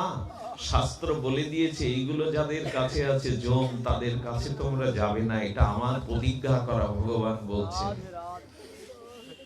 জানেন মা, কালো লজ্জাপতির শিকড় কারো কাছে থাকলে মহা বিষাক্ত বিষধর সাপ ওই রাস্তা দিয়ে যেতে ভুলে যাবে। কারণ কালো লজ্জাপতি শিকড়ের একটা ক্ষমতা, একটা শিকড় কাছে রাখলে যদি বিষাক্ত সাপ না আসতে পারে। যিনি গলে তুলসীর মালা, দাদার সঙ্গে তিলক নিয়েছে, যম তার কাছে কোনোদিনে যাবে না, যাওয়ার অধিকার রাখে না তার কাছে। এই জন্য ভাগবত ধর্ম যারা আশ্রয় করেছে, হরি কথা যাদের জীবাতু, তাদের কাছে মৃত্যু আসলেও, আচ্ছা মৃত্যু দুই প্রকার বাবা, মৃত্যু দুই প্রকার। কি কি? মৃত্যু আর মহামৃত্যু। মৃত্যু আর হরি কথা শ্রবণ সাধু সঙ্গ যারা করেছে তারা মরে না, তারা মহামৃত্যুর পথে চলে যায়। এই জন্য হরিদাসের মৃত্যুটা দেখেছেন, মৃত্যু তো নয়, নির্জান। হরিদাসের দিকে মহাপ্রভু তাকিয়ে বলছে, কিছু বলবে? হরিদাস অবনত মস্তকে হাত জোর করে দণ্ডের মূর্তি বলে, কিছু চাইবারও তো যোগ্যতা লাগে, সেটা আমার নাই। আমি যবন কুলে পালন হয়েছি, চিরদিন কাঙাল, আমি অধম, তোমার কাছে চাইবো তারও তো যোগ্যতা নাই আমার। হরিদাস, এত দৈন্য কেন করো? আমার বুকটা ফেটে যায় তোমার জন্য, তুমি কিছু বলবে? এই দেখুন, যারা ঠাকুরের সামনে যান, আমার রাধা মাধবের সামনে, গৌর নিতাইয়ের সামনে যান, তারা প্রতিদিন অন্তত একটু প্রার্থনা জানিয়ে রাখবেন। প্রার্থনাটা ঠাকুর হরিদাস আমাদের জানিয়ে গেছে। হরিদাস ঠাকুরের নয়ন প্রভুর নয়নে দিয়ে অশ্রু বইতে বইতে বললেন, অনেক দিন ধরে আমার মনে একটা বাঞ্ছা আছে, কিন্তু বলবার মতো যোগ্যতা না। বল হরিদাস। বলে, প্রভু, আমার একটা ইচ্ছা হলো, যেদিন এই চোখের পাতা চিরদিনের মতো বুঝে যাবে, সেই চোখটা বন্ধ হওয়ার সময় আমি তোমার চরণটা, বদনটা একটু দেখতে চাই প্রভু। এই জগতে স্ত্রী, পুত্র, বন্ধু, সজ্জন আমি কারো দেখতে চাই না, তোমাকে দেখতে চাই যাওয়ার সময়। কথা দাও প্রাণেশ্বর, কথা দাও পতিত পাবন, আমার চোখটা যেদিন বুঝে আসবে, সেদিন তোমার নয়ন, আমার নয়ন ভৃঙ্গ যেন তোমার বদন চরণ কমল খানা দেখতে দেখতে যেতে পারে। মাঝে মাঝে এই প্রার্থনাটা আমিও করি আমার প্রাণনাথকে। কখন শেষের সময় আসবে জানি না। স্ত্রী, পুত্র, কন্যা, প্রিয়জনের মুখ যেন সেদিন না আসে, যেন তোমার বদনটা, তোমার চরণ চিন্তাটা আসে। জানেন, মহাপ্রভুর একজন ভক্ত ছিল গঙ্গাদাস। আমি বলেছি আগেও আপনাদের, গঙ্গাদাস তখন অন্য শাসকের শাসনে ঘর পুড়িয়ে দিয়েছে গঙ্গাদাসের। উনি আমার গৌরকে ভালোবাসতেন। ঘর পুড়িয়ে দিয়ে অস্ত্র উঁচিয়ে ধর্ম ত্যাগ করতে হবে, নিজের স্ত্রীর হাত ধরে দৌড়াচ্ছে, মরবো তবু ধর্ম ত্যাগ করবো না। নদীর কূলে এসে দাঁড়িয়ে দেখে খেয়া নেই, মাছি নেই। স্ত্রীকে বলল, হাতটা ধরো, পেছনে সেনারা আসছে, ধর্ম ত্যাগ করার থেকে প্রাণ ত্যাগ করতাম, এসে দুজন ঝাঁপিয়ে পড়ে নদীতে আত্মহত্যা করি। যেই ঝাঁপ দিতে দেবে, একজন তরুণ নাবিক এসে বলছে, গঙ্গাধর ঝাঁপ দিও না, আমি তরি নিয়ে এসেছি, নৌকা নিয়ে এসেছি। নৌকায় পার করার পরে পরিচয় দিল না, তাড়াতাড়ি চলে যাও। একদিন মহাপ্রভু শিবাস অঙ্গনে বিষ্ণুকর্তায় ওই গঙ্গাদাসকে ডেকে বলছে, গঙ্গাদাস, সেদিন তোমায় কে পার করে দিয়েছিল জানো? বলে, প্রভু, সেদিন আমার জীবন না, আমার ধর্ম বাঁচিয়েছিল ওই মাঝি। আর আশ্চর্য কি জানো, মাঝিকে বলেছিলাম তোমাকে পারের করি কিছু দেই, বলেছিল আজ না, আর একদিন দেব। গঙ্গাদাস, সেদিনের মাঝি আর কেউ না, আমি গৌর হরি তোমাকে পার করে দিয়েছি।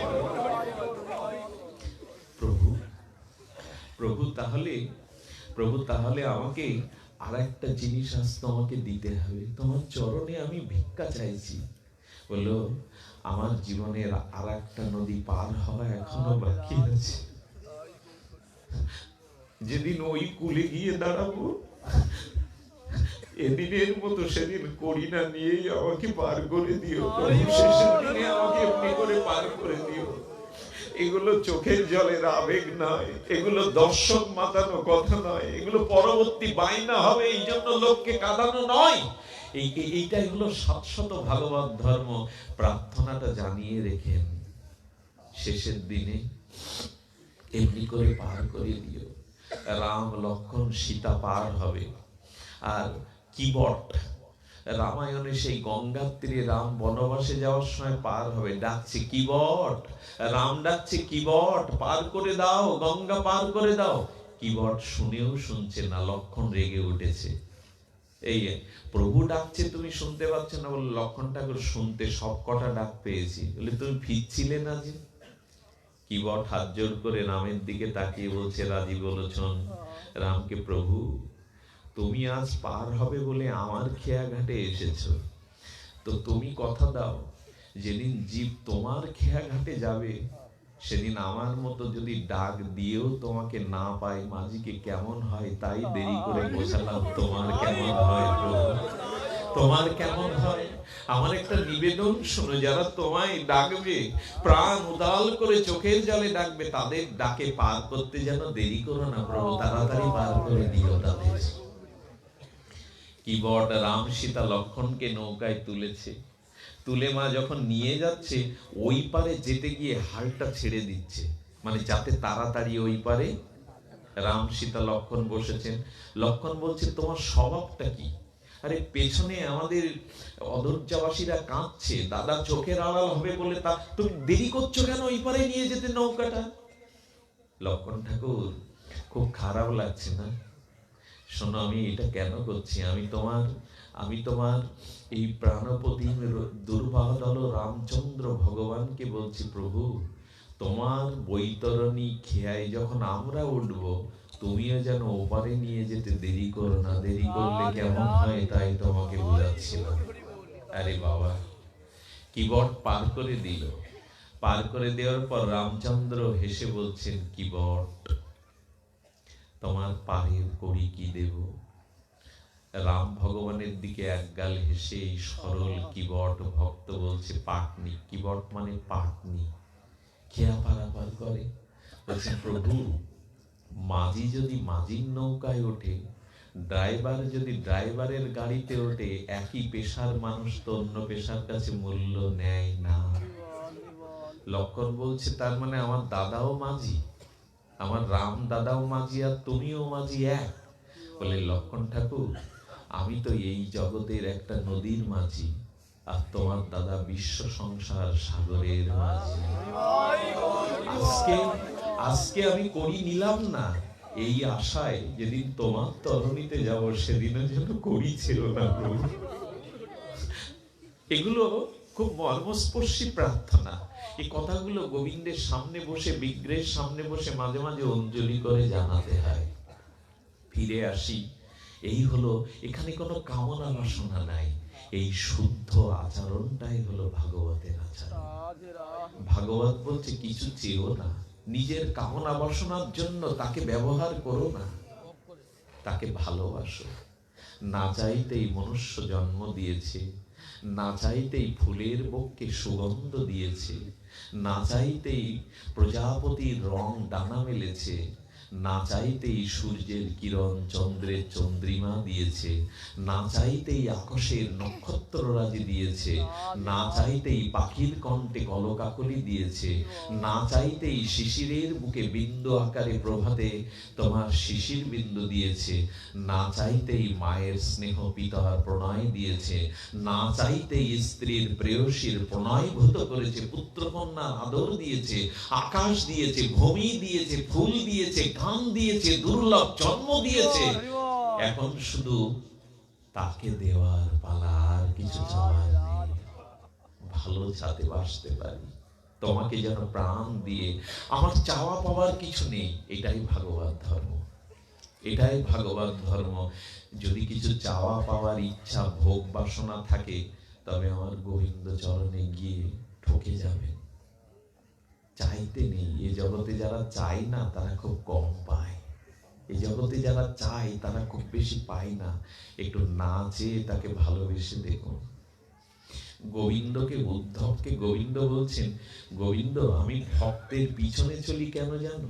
খুব মার্মিক কথা এসছে ভাগবতে। স্বয়ং গোবিন্দ তার প্রিয়তম উদ্ধবকে বলছেন, উদ্ধব আমি ভক্তের পিছনে পিছনে চলি কেন? বলো, ভক্তকে তুমি শ্রেষ্ঠ মনে করো, তাই তুমি ভক্তের বেশ শ্রেষ্ঠ জন আগে যায়, সেবক পিছনে যায়। গোবিন্দ তখন বললেন, কথাটা সত্য, কিন্তু সর্বাংশে সত্য নয়। আমি মুনি, আমি মুনি, মুনি বা যাদের ভিতরে কোনো প্রাণীর প্রতি হিংসা নেই, নির্বৈর, সর্বভূতেষু নির্বৈর, প্রজ্ঞাবান মুনি, আমার চরণাশ্রিত শুদ্ধ ভক্তের পিছনে আমি চলি কেন জানো? উদ্ধব বলছে কারণ, বললেন আমার ভক্তের পাপ ধুলোটা যাতে আমার অঙ্গে এসে পড়ে, তাই আমি ভক্তের পেছনে চলি। উদ্ধব হাত জোর করে গোবিন্দের মুখে আস্বাদন দিয়ে বলছেন, তুমি ভক্তের পেছনে চলো, ভক্তের পাপ ধুলো গোবিন্দ তোমার অঙ্গে এসে পড়বে বলে। উদ্ধবের চোখের কোণে জল। কেন প্রভু? বলেন, উদ্ধব কেন জানো? এই জগতে মায়া ত্যাগ করে, নিজের দেহ সুখ ত্যাগ করে, সংসারের আসক্তি ত্যাগ করে যারা আমার ভজনা করে, আমি তাদের ঋণ শোধ করবার জন্য, তাদের চোখের জলে ঋণ শোধ করবার জন্য, আমাকে ভজন করা ঋণ শোধ করবার জন্য আমি মাথায় করে তাদের কাছে গিয়ে বলি, মুক্তি নেবে, শাস্তি নেবে, সারূপ্য নেবে, আমার লোক নিয়ে নেবে, আমার মতো রূপ নেবে, আমার বৈকুণ্ঠ নেবে। ভক্ত বলে, বোঝা মাথায় তুলে নাও গোবিন্দ, আমি চাই তোমার সেবা যেন জন্ম জন্মান্তরে। গোবিন্দ তখন বললেন, উদ্ধব আমাকে জল তুলসী দিয়ে হা গোবিন্দ বলে যারা ভজন করে, তাকে দেওয়ার জন্য আমি মাথায় ফিরিয়ে আলা হয়ে বলি, নেবে আমার কাছে কিছু? ভক্ত বিনিময় ফিরিয়ে দিয়ে বলে, তোমার সেবা চাই, মানে আরো ঋণ বাড়িয়ে দিল। আমার কি মনে হয় জানো উদ্ধব, যে শুধু নিয়ে যায়, দিতে পারে না, যে দেয় তার কাছে সে ঋণী হয়ে যায়। ভগবান বললেন, যারা চাওয়া পাওয়া কামনা না নিয়ে আমার চরণে পড়ে আছে, আমার ভজন করে, ওই ভক্ত আমার কাছে ইহকাল পরকালে নিজের কোনো সুখ সুবিধা সসুখ বাসনা চায় না। এই জন্য ওই ভক্তের কাছে আমি ঋণ হয়ে যায়। আচ্ছা, যে যার কাছে ঋণী, সেই ঋণ গ্রহিতা, ঋণ দাতাকে দেখলে একটা মাথা নিচে হয় না বাবা? যে যার কাছে ঋণী, গোবিন্দ বলছেন আমার শুদ্ধ ভাগবত ভক্তের কাছে ঋণী, তাই ঋণ পরিশোধ না করতে পেরে আমি মনে করি যে ঋণ, যার কাছে ঋণ যদি তার চরণে পড়ে, তার চরণ ধুলো গায়ে মাখে, তাহলে ঋণ কিছুটা মুক্ত হয়েছে। আমি এই জন্য ভক্তের চরণ ধুলি মাখি, যাতে আমি কিছুটা ঋণ পরিশোধ হতে পারি। ভক্তের চরণ ধুলি এই জন্য মাখি, যেদিন ভৃগু গোবিন্দের বক্ষে আঘাত করলেন, ভগবান বললেন, ভৃগু, আমি তোমার চরণ চিহ্নটাকে বুকে এঁকে রাখলাম। ভক্তের চরণ চিহ্ন ভগবান বুকে নিয়ে বললেন, আমি এঁকে রাখলাম, এই চরণ আমি বুঝবো না। কারণ কি জানো? কারণ ভক্তের চরণ আমার কাছে বড় প্রিয়। আর এই তোমার ধুলি আমার বুকে লাগলো, আমার লোমকূপে অনন্ত ব্রহ্মাণ্ডে যেসব কৃষ্ণ বিমুখ জীব আছে তারা কৃষ্ণ ভক্তি পাবে। কারণ ভক্তের চরণ ধুলিতে ছাড়া মহত চরণ রজ অভিষেকম। প্রহ্লাদ মহারাজ বললেন, যতদিন নিষ্কিঞ্চন শুদ্ধ ভক্তের চরণ ধুলি তুমি না মাখবে ততদিন ভক্তি তোমার হবেই না। এটা ভগবান সিদ্ধান্ত দিয়েছে। এই হলো ভাগবত। সময় চলে যাচ্ছে, মূল কথায় আসি। নারদ দ্বারকায় ঘরে ঘরে যেতে যেতে একদিন গোবিন্দের পিতা বাসুদেব তাকে আহ্বান করলেন। এই একটা মর্মস্পর্শী কথা, সিদ্ধান্ত। বাসুদেব কৃষ্ণের পিতা বসুদেব দেবর্ষিপাদ নারদকে ঘরে ডেকে এনে সিংহাসনে বসিয়ে চরণ জল করছেন। আচ্ছা বাবা, রহস্যটা কেমন? কৃষ্ণের পিতা যিনি বসুদেব, তিনি কি সাধারণ? তাকে সাধারণ বলা যাবে? কৃষ্ণকে জগৎগুরু, কৃষ্ণ বন্দে জগৎগুরু, অখণ্ড পরতত্ত্ব কৃষ্ণ জগৎগুরু। তার পিতা নারদের চরণ ধুয়ে দেবে কেন? নারদকে আরতি করবে কেন? নারদকে আরতি করার পরে বলছেন, দেবর্ষিপাদ, আমার একটি ভাগবত জিজ্ঞাসা আপনার কাছে আছে। হাত জোড় করেছেন। এই দেখুন। দেবর্ষিপাদ নারদ তখন কৃষ্ণকে মনে মনে প্রশ্ন করছেন, অর্জুনকে এত উপদেশ দিলে, গোপীদেরও রাসে ডেকে এত উপদেশ দিলে, তুমি তো যেখানে সেখানে উপদেশ দাও, তো তোমার পিতা জগৎগুরু, তুমি জগৎ আচার্য, তুমি তোমার পিতাকে তুমি উপদেশ দাওনি কৃষ্ণ? তখন বলছেন, বাবা তো আমাকে ভগবানই মনে করে না, শিশু মনে করে। বাবা তো আমাকে ভগবান, কারণ ওই প্রেমটাই তো বাবার বুকে, বাৎসল্য প্রেম। আমি গিরি গোবর্ধন ধরেছি বলে ও আমার কানাইয়ের কাজ না, ওর মধ্যে আমার কুলদেবতা নারায়ণ ঢুকে ওইসব করি। আমার ছেলে কি পারে? তোমরা ভগবান বলো, ভগবান কি মিথ্যা কথা বলে? ননি চুরি করে, ঝুড়ি ঝুড়ি মিথ্যা বলে? ভগবান কি বাধা পড়ে? ভগবান কি ভয় পায়? আমার কৃষ্ণ ভগবান না, আমার ইষ্টদেব নারায়ণ মাঝে মাঝে ওর মধ্যে ঢুকে, ওই ভূত প্রেত যেমন কারো ঘাড়ে লাগলে কলসি উঁচু করে নিয়ে যায়, ডাল ভাঙে, আমার কৃষ্ণ। এদের শুদ্ধ বাৎসল্য প্রেম তো। কৃষ্ণ মনে মনে নারদকে বলছেন, বাবাকে উপদেশ দেওয়া তো আমার সাথে না, বাবা তো আমাকে ভগবানই মানে না। আচ্ছা, তা কৃষ্ণ, অর্জুন যে তোমাকে বন্ধু মনে করতো, তুমি উপদেশ দিলে কেন অর্জুনকে? ও তো তোমাকে সখা মনে করতো। কি মার্মিক কথা এসছে দেখুন এখানে। কৃষ্ণ তখন বলছেন, অর্জুন যতক্ষণ মনে করেছে আমি তার বন্ধু, ততক্ষণ আমি মুখ খুলিনি, গীতা শুরু হয়নি, আমি উপদেশ দেইনি। কি কথা গো! বলছে যতক্ষণ অর্জুন আমাকে সখা মনে করেছে ততক্ষণ গীতা শুরু হয়নি। কখন শুরু হলো জানেন? অর্জুন যখন বললেন, শিষ্যাস্তে মাং সাদিমাং প্রপন্নম, আমি তোমার চরণে আশ্রিত হয়ে শিষ্য হলাম। কার্পণ্য দোষ স্বভাব অবহিত, আমার কার্পণ্য দোষে আমার জ্ঞান চলে গিয়েছিল যে তুমি ভগবান, তুমি সর্বময়। আমি তোমার চরণ আশ্রয় করলাম, তুমি আমাকে।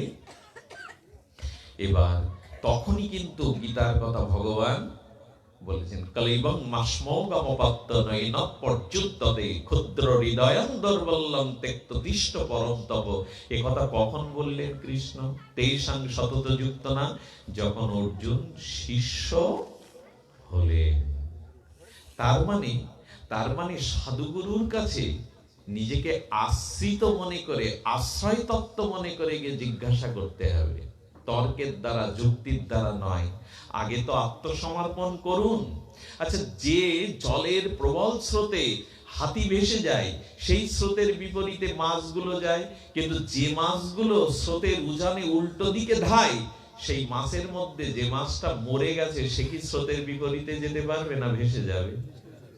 দলের মধ্যেই তো ছিল, মাছগুলো তো একসাথে উজানে যাচ্ছিল, মাছটা মরে গেলে ভেসে গেল কেন স্রোতে? বললো যার অহং অভিমান জীবিত আছে সে কোনোদিন যেতে পারবে না, যার অভিমান মারা গেছে সেই কেবল ভেসে যেতে পারবে না। আচ্ছা, জীবন্ত মানুষ ডুবে যায় কিন্তু মরা মানুষ, যার অহংকার মরে গেছে সেই কেবল ভাসতে পারবে গোবিন্দের সাগরে, যার অভিমান মরে গেছে। এই জন্য কিছু জানার জন্য কাঙাল হতে হয়, কিছু জানার জন্য শিষ্য হতে হয়, তর্কের দ্বারা নাই। বসুদেব কি করছেন? বসুদেব তখন কি করলেন? নারদকে বন্দনা করে প্রশ্ন করছেন। প্রশ্নটা শুনুন, খুব মার্মিক প্রশ্ন। বলছেন দেবতায়াং প্রপন্নং দুঃখস্য সুখস্য। এই মন্ত্রটা অনেকগুলো মন্ত্রের থেকে শ্রেষ্ঠ। নারদকে জিজ্ঞাসা করছেন বসুদেব, আচ্ছা দেবতাদের সন্তুষ্ট করতে পারলে দেবতারা আমাদের সুখী করে, আর দেবতাদের সন্তুষ্ট না করতে পারলে দেবতারা আমাদের দুঃখ দেয়। তো আমরা এই দেবতাকে সুখ দুঃখ দেবতা আমাদের প্রদান করে, কথাটা কিন্তু খুব মার্মিক কথা, সিদ্ধান্তের কথা। আচ্ছা আগুনকে দেখুন, আগুন শীতকালে আনন্দ দেয়, গরমকালে আগুন জ্বাললে কষ্ট পাবেন না? এখন কেউ পাখা দিয়ে বাতাস দিলে আপনার ঠান্ডা লাগবে, কিন্তু একই বাতাস পবন তো দেবতা, অগ্নি তো দেবতা, বৃষ্টিও তো দেবতা। তা বৃষ্টি যদি বন্যা হয়ে আসে দুঃখ আসে না, ভেসে যায় না মানুষ? তার মানে দেবতাদের সন্তুষ্ট করলে তবে দেবতারা সন্তুষ্ট করে, আর দেবতাদের সন্তুষ্ট না করতে পারলে দেবতারা আপনাকে কষ্ট দুঃখ অভিশাপ পর্যন্ত দিয়ে দেয়। এই জন্য খুব জ্ঞানী যারা, খুব শুদ্ধ গুরুদেবের আশ্রয় যারা নিয়েছে, তারা এক নিতাই গৌর হরি, তারা হরিনাম আর যুগল উপাসনা ব্যতীত অন্য দেবদেবীকে প্রণাম করবে বটে, তাকে মানবে বটে, তাকে শ্রদ্ধা করবে বটে, কিন্তু অন্য পূজা পার্বণের প্রয়োজন এখানে নাই। এটা খুব পুরো কথা। সব আসরে সবাইকে কথা বলার অবকাশ নাই। যারা গৌর গোবিন্দের চরণে ভক্তি ধর্ম হরিনাম ধর্ম আশ্রয় করেছেন, তাদের প্রতি দেব দেবতা যতটা সন্তুষ্ট, ভগবানের ভক্তিবাদ দিয়ে আলাদা করে দেবদেবীর পূজা করলেও দেবদেবী অত সন্তুষ্ট হবে না। এই জন্য একটা মন কতজনকে দেবেন? এক রাধা মাধবকেই দিয়ে দেন, যাকে তাকে 12 জনকে মন দিতে লাগলে সতী নারী পতি ছাড়া অন্যকে কারো মন দেয়? আমি কিন্তু দেব নিন্দা করছি না, পূজা পার্বণের নিন্দা করছি না। সবাইকে প্রণাম করতে হবে, শ্রদ্ধা করতে হবে, আর বলতে হবে এ দেব দেব আমায় কৃষ্ণ ভক্তি দাও, তোমাদের কাছে আমি আর কিছু চাই না, ধন মান চাই না, আমাকে কৃষ্ণ ভক্তি দাও। দেবদেবীর কাছ থেকে এটাই চাইতে হবে। অন্য কিছু চাইতে গেলে কিন্তু মন্ত্র ভুল হলে, পূজা ভুল হলে ও কিন্তু প্রতিশোধ নেবে আপনাকে। দেখুন ভাগবত ধর্ম কেন বলছি কথাটি, আজ আমি 2 ঘন্টা ধরে আমার মাথা ভেতর থেকে শিরার থেকে এই কথাটা যাচ্ছে না। বললেন কি সাধু মানে যারা ভাগবত শুদ্ধ ভক্ত, আর দেবদেবীর মধ্যে পার্থক্যটা এখানে আলোচনা হচ্ছে নারদের সাথে বসুদেবের। আচ্ছা কাশী, আমাদের কাশীর রাজা এক সাধুর কাছে গেল। এক সাধুর কাছে গিয়ে বলছেন আমার নবগ্রহ দোষ ঘটেছে বাবা, কিছু করো। বললেন কি এই 9টা গ্রহ রুষ্ট হলে ক্ষতি হয়, হয় না? শিবাশ্ব রাজার বনে যেতে গেল, তো এই মহাত্মা বলছেন বাবা আর একটা গ্রহ আমার জানা আছে, সেই গ্রহের স্মরণ নিলে এই নবগ্রহ তোমার কোনো ক্ষতি করতে পারবে না। সেই গ্রহটার নাম হলো ভগবানের অনুগ্রহ। গ্রহ শান্তি করে কি করবে? গোবিন্দের অনুগ্রহ যদি হয় এই 9 গ্রহ তোমার কোনো ক্ষতি করতে পারবে না। এই জন্য আমরা যদি সাধু সঙ্গ করি, ভজন করি, তবে ভগবানের অনুগ্রহ আসলে নবগ্রহ আপনার ক্ষতি করতে পারবে না। তো দেবদেবী কি হয়? খুশি করলে সন্তুষ্ট, না করলে অসন্তুষ্ট। এই জন্য বাবা বলছেন, এবার জিজ্ঞাসা করছেন ভাগবত চরিত্র কেমন? দেব দেবতার থেকে 1000 গুণ মহিমা সাধুর। যদি কখনো কারো পূজা করতে হয়, শ্রদ্ধা করতে হয়, তবে দেব দেবীর থেকে কোটি গুণ উৎকর্ষ হলো শুদ্ধ কৃষ্ণ ভক্ত। কারণ ভক্তের কি করে বলেন, দেবদেবীকে সন্তুষ্ট করলে দেবদেবী তাকে প্রসন্ন করে, অনুকূল বস্তু দেয়, আর অসন্তুষ্ট হলে সেটাকে। কিন্তু সাধুকে যারা নিন্দা করে, সাধুকে যারা সমালোচনা করে, সাধুর যারা ক্ষতি করে, সাধু তাদের প্রতিও কৃপার দৃষ্টি দিয়ে তাকান, তাদেরও অকল্যাণ চান না। দেবদেবীর থেকে অনেক অনেক মহিমায় উপরে একজন শুদ্ধ ভগবত ভক্ত। শ্যামসুন্দর পণ্ডিত রাধাকুণ্ডে একটা কথা বলেছিলেন, আমার জিহ্বায় উচ্চারণ করার সাহস নেই, তবু ওনার কথাটা অনুবাদ করি। অনেক দেবতারা শান্তি পাওয়ার জন্য শুদ্ধ কৃষ্ণ ভক্তের দুয়ারে এসে দাঁড়ায়।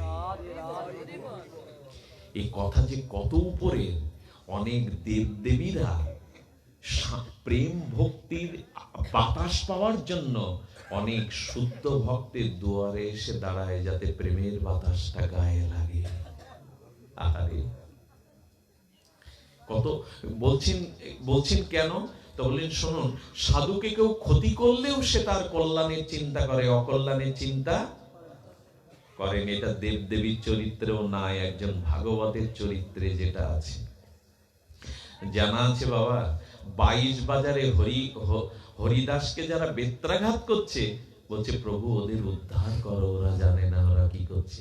রক্তর গঙ্গা বয়ে দিচ্ছে, মাটিগুলো লাল হয়ে যাচ্ছে, আর হরিদাস হাত তুলে বলছে অবুঝ, ওরা জানে না, প্রভু ওদের উদ্ধার করো। আমাকে একজন খ্রিস্টান বলেছিল, আমাদের যিশুকে ক্রুশে বিদ্ধ করা হচ্ছে, আর উনি বলছেন প্রভু ওদের ক্ষমা করো। তোমাদের কোন ভগবানের এরকম ত্যাগ আছে? বললাম, আমাদের সনাতন ধর্মে ভগবানের দরকার নেই, ভক্তের চরিত্র আগে দেখো, তারপরে ভগবান। যিশু কি বলেছিল, ক্রাইস্ট কি বলেছিল ক্রুশে বিদ্ধ হয়ে, যে প্রভু ওদের ক্ষমা করো। আচ্ছা, আপনি একটা অপরাধ করলেন, তার ক্ষমা পেলেন, কিন্তু অন্যান্য অপরাধগুলো যদি থাকে, উদ্ধার হতে পারবেন? আর হরিদাস ঠাকুর 22 বাজারে বেত্রাঘাত পেয়ে কি বলছে, প্রভু ওদের উদ্ধার করো। ক্ষমা করার উদ্ধার করা অনেক উপরে। আমি তাকে বললাম, আমাদের হরিদাস ঠাকুরই তোমার যিশুর থেকে বড় কথা বলে গেছে, যে প্রভু ওদের উদ্ধার করো। এক সাধু গঙ্গা স্নান করে যায়, আর একটা যুবক করে কি, একটু উপরের ডালে বসে থুতু দেয় তার পিঠে। গঙ্গা স্নান করে সাধু যায়, যতবার থুতু দেয় ততবার আবার ফিরে গিয়ে স্নান করে। এরকম করতে করতে 100 দিন পিঠে থুতু দিয়ে দিয়েছে। সাধু নির্বিবাদে কথা না বলে আবার স্নান করে যায়। ধৈর্যেরও তো একটা সীমা আছে। কার ধৈর্যের? সাধুর ধৈর্যের না। যে সেফ দেয় সে বললো 100টা দিন তাকে পুনরায় স্নান করালাম, থুপ ফেললাম, কিন্তু সে প্রতিবাদ করে না। একদিন চরণে পড়ে বলছে, বাবা তোমার ভিতরে রাগ নাই? আমি যে এত অপরাধ অন্যায় করে থুতু দিই তোমার গায়ে। বললেন, বাবা তুই তো আমার কল্যাণই করলি, তবে কল্যাণটা একটু কম হয়ে গেছে, একটু বেশি করলে ভালো হতো। বলছেন, বাবা বুঝতে পারলাম না। বললেন, শোন, তুই যতবার থুপ ফেলেছিস, থুতু ফেলেছিস, ততবার আমি আবার গঙ্গায় স্নান করেছিস, তবে 100 বার করেছিস, আর 8 বার করলে 108 বারের গঙ্গা স্নানের ফল আমার হয়ে যেত। এটা কম করে কৃপা করলি। এ কোনো দেবদেবী বলবে না। দেবদেবীর মন্ত্র উচ্চারণ হলে, পূজার উপচার ভুল হলেও প্রতিশোধ নিয়ে নেবে। শিবস্ব রাজা আর লক্ষ্মী দেবী আসলো, শিবস্ব রাজার ওখানে শনি দেবী। আচ্ছা, অপরাধ কি শিবস্বের? ও তো সোনার সিংহাসন, আর সিংহাসন রেখে তোমরাই তো গিয়ে বসলে। ও তো বিচার করেনি, বিচার তো তোমাদের উপর দিয়েছিল। খেপে গিয়ে তাকে 12 বছর বনবাসে যেতে হলো। কিন্তু সাধুর গায়ে 100 বার থুতু ফেললে, বললে বাবা আর 8 বার ফেললে আমার 108 বার গঙ্গানের প্রশ্ন হয়ে যেত। কি আশ্চর্য সাধুর চরিত্র! এই জন্য, আচ্ছা সাধু কাকে বলবেন? সাধুর ধর্ম 4টে, জানেন তো?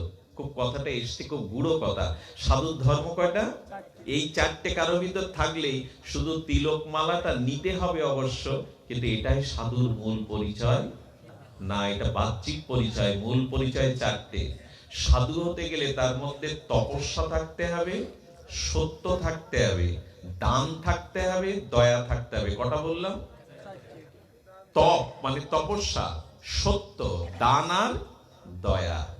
আচ্ছা, এর মধ্যে 2টো জিনিস নিজের আর 2টো জিনিস অন্যের। তপস্যার সত্যটা নিজের, আর দান আর দয়াটা অন্যের। আবার বলি, সাধু সেই যার মধ্যে এই চারটে গুণাবলী ব্যবহারিক ভাবে আছে।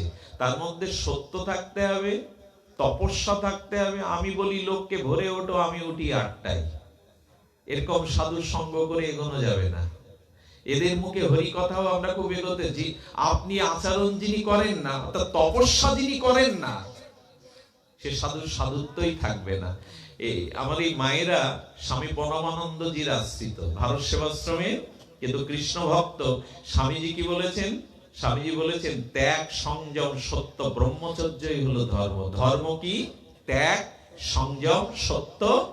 কথাগুলি বেদেরই কথা, সারাৎসার কথা। এই জন্য কি বলা হচ্ছে যে এখানে তপস্যার সত্যটা নিজের জন্য, আর দান আর দয়াটা। এটা যদি উল্টে যায়, উল্টেই তো গেছে, এখন সব উল্টে গেছে। আমার মতো যাদের সাধু দেখছেন বেশধারী, তারা কি করে জানেন? তপস্যার সত্যটা বলে অন্যের জন্য, তপস্যাও সত্য বলো, আর দান আর দয়াটা নিজের জন্য। যত পারো আমায় দান করো, আর আমি যত অপরাধ করি আমাকে দয়া করো। আর তপস্যা করতে হয় তোমরা করো, সত্য বলতে হয় তোমরা বলো। সাধুত্ব উল্টে গেছে এখন। যে সাধুর মধ্যে এরকম গড়বাদ দেখলেন বিপরীত, নেওয়ার তালে ব্যস্ত, তপস্যা নেই, সত্য নাই, নিয়ত তালে ব্যস্ত। বললেন তপস্যাটা, সত্যটা নিজের কাছে রাখতে হবে, আর দয়া বা দানটা অন্যের জন্য রাখতে হবে। তিনিই ভাগবত, তিনিই সাধু। এই হলো সাধুর অভ্যন্তরীণ পরিচয়। এই হলো সাধুর। যার ভিতরে দয়াই নেই, ক্ষমাই নেই, সে সাধু হয় কি করে? সাধু সে হতে পারে না। এই জন্য অন্যের প্রতি দয়াশীল, অন্যের প্রতি দান আগলে রেখে কি করবেন? দুস্থ অনাথী মানুষের দান করুন, যাদের প্রয়োজনে জগতে তাদের কাছে দিন। নারদ বলেছিলেন, নিজের প্রয়োজনের অতিরিক্ত বেশি কিছু থাকলে তার দ্বারা অভিশাপ নেমে আসবে একদিন, তার দ্বারা খুব কল্যাণ হবে না। এই জন্য বাবা বসুদেব জিজ্ঞাসা করছেন দেবর্ষিবাদ নারদকে, দেবর্ষিবাদ নারদ সাধুকা চরিত্রা। আমি আর আপনাদের এগিয়ে না নিয়ে নারদের এই কথার মধ্যে দিয়ে ইতি টানবো। কথাটা বড় মার্মিক কথা। উনি তখন বলছেন যে এই শুদ্ধ ভাগবতের সঙ্গে ভক্তি লাভ করার তুমি উপায় বলো। দেবর্ষিবাদ আরেকটা প্রশ্ন করছেন, কি? সর্বত মৃত্যু ভয় হতে আমরা কি করে মুক্তি বা রক্ষা পাবো? এই প্রশ্নের উত্তর দিই ভগবত বিশ্রাম কি বলছেন? সর্বত ভয় হতে কি করে আমরা ত্রাণ পাবো? এখানে কি বলেছেন? ভয়াং দ্বিতীয়া অবিনিবেশত দিশাত পেতস্য বিপর্যয় স্মৃতি। নবযোগীন্দ্রকে এই প্রশ্ন করা হয়েছিল। ভয়াং দ্বিতীয়া অবিনিবেশত দিশাত পেতস্য বিপর্যয় স্মৃতি। ভয় আমাদের জীবনে কেন আসে জানেন? এক থেকে যখন দ্বিতীয় বস্তুতে অভিনিবেশ আসে, অর্থাৎ ভগবানের ভক্তির থেকে মন যখন অন্যদিকে যায়, তখনই ভয় ঢুকে যায় ভেতরে। ভগবান চরণে থাকলে ভয়ের কোন, ওইখান নির্ভয় স্থান। ভজ হরে মন শ্রীনন্দ নন্দন অভয় চরণার। আহারে গোবিন্দ দাসের কি পথ! একমাত্র পৃথিবীতে অভয় চরণ হলো গোবিন্দ গৌর চরণ, আর কোন অভয় স্থান জগতে নাই। বাসুদেব জিজ্ঞেস করছেন, বসুদেব নির্ভয় স্থান কোথায়? নির্ভয় স্থান কোথায়? উনি তখন বলে দিলেন, পঠিত, পঠিত, ধ্যাত, অনুমোদিত বা আদৃত, সদ্য পুনাতি বিশ্ব দ্রোহী অপি। এই কথাটির একটু ব্যাখ্যা কি বলছেন? বলছেন নারদজি বলছেন, কোন বিশুদ্ধ ভাগবতের মুখে যদি গ্রন্থ ভাগবত, অর্থাৎ ভগবানের নাম রূপ লীলা, এই ভাগবত গ্রন্থ শ্রবণের সুযোগ যদি কখনো হয়, কি বললো বাবা? পঠিত। কেউ যদি ভাগবত পাঠ করে, কেউ যদি ভাগবত শ্রবণ করে, কেউ যদি ভাগবতকে অনুমোদন করে, কেউ যদি ভাগবতকে আদর করে, বাবা আচ্ছা এখানে আমি পাঠ করছি, আপনারা শ্রবণ করছেন, বলে পঠিত ধৃত, অর্থাৎ শ্রবণ করলো, পাঠ করলো, শুধু তাই না। আপনি ধরুন কার্তিক দা যাচ্ছে, দাদা যাচ্ছে আমাদের, তো দাদা যেতে যেতে একজন গাড়ি থামিয়ে বলছেন, দাদা কোথায় গিয়েছিলেন কার্তিক দা? বললেন ভাগবত শুনতে। বলে খুব ভালো করেছেন, আমারও ইচ্ছা ছিল কিন্তু আমি যেতে। এ কি করলো জানেন? ভাগবত যে ভালো এটা অনুমোদন করলো। নারদ বলছে অনুমোদন করলো, করলো না? যে ভাগবতটা ভালো, আমার যাওয়ার ইচ্ছা ছিল। আর আরেকজন পথে সামনে যেতে গিয়ে বলছে আপনি কোথায় গিয়েছিলেন? বলে ভাগবত শুনতে। খুব ভালো করেছেন, ভাগবত শ্রবণে ভক্তি হয়, আমি অভাগা যেতে পারিনি। অর্থাৎ সে ভাগবতকে একটু আদর করে দিল, বলল পঠিত, হ্যাঁ, ধ্যাত, অনুমোদিত বা আদৃত। কেউ যদি ভাগবতকে আদর করেও বলে ভাগবত শুনতে গিয়েছিলে, খুব ভালো করেছো, কেউ যদি আদরও করে, নারদ বললেন সে বিশ্ব বিদ্রোহী পাপী হলেও সত্য পুনাতি বিশ্বদ্রোহী অপি, সে ভাগবতকে আদর করলে, ভাগবতকে অনুমোদন করলে, সঙ্গে সঙ্গে বিশ্বদ্রোহী পাপী হলেও সে গোবিন্দের ভক্ত হয়ে যাবে, ভক্তির কৃপা পেয়ে যাবে সে। এই হলো ভাগবত ধর্মের মহামহিমা। দৃষ্টান্ত চান? দৃষ্টান্ত নেন।